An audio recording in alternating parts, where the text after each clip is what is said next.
Well, she hadn't inherited any of her mother's phoenix powers, or the ability to shift like her dragon father, so she'd been rendered obsolete in this war. No one seemed to know what to do with her. Worse, Pytheios claimed to have found another phoenix, which was impossible. 4 was already unheard of. There had only ever been 1 at a time.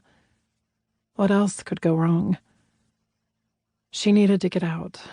Fresh air and a moment to herself would center her just so she could keep going. She had taken precautions, at least. White blonde hair bundled under a black beanie, check. All black clothing like a badass black dragon, check. One of Jed's jackets, making her person smell even more of wolf and less like the phoenix she technically wasn't. Check, check, check. See? Precautions appropriately taken. As usual, a shifter was guarding the massive dragon steel door that shut the mountain off from the outside world. Open during the day, it remained sealed shut at night. Ignoring the grumpy face, she gave him a cheerful wave where he sat inside a glassed-in control room. Except the door didn't click. She turned back to face him, eyebrows raised, then flashed a thumbs up, gestured at the door, and another thumbs up. Rolling his eyes, the guard reluctantly pressed whatever combination of buttons needed to be pressed to automatically unlock the smaller human-sized door leading outside to the flattened ledge used as a landing pad.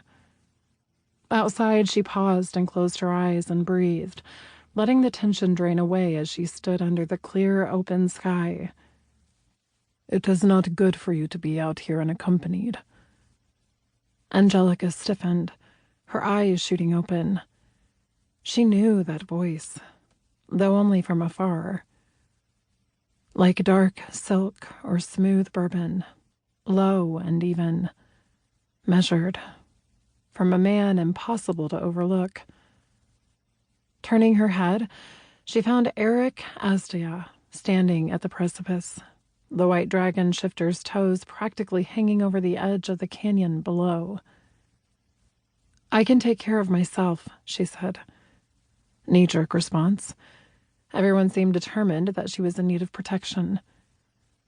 "You did not even know I was out here until I spoke." Unlike most shifters, whose speech changed slowly over time, the same way humans did, this dragon still spoke more formally. She liked it. It made him sound old-fashioned, or chivalrous even, which was why she smiled a little. He shook his head in obvious disgust. "Return to the mountain, little wolf." Angelika ignored the imperious order. Besides, she was curious. For someone still struggling to shift, you're taking an awfully big risk standing there. Though she'd spoken the words with kindness, Eric's shoulders drew back, his spine going steel rod straight. Before he could snap back, she crossed the distance between them. "What are you doing? Trying to force your dragon to emerge? Isn't that dangerous?" He turned ice-blue eyes on her, quietly intense in a way no man she'd met before came close to. That was saying something, given the natures of shifters, whether wolf or dragon.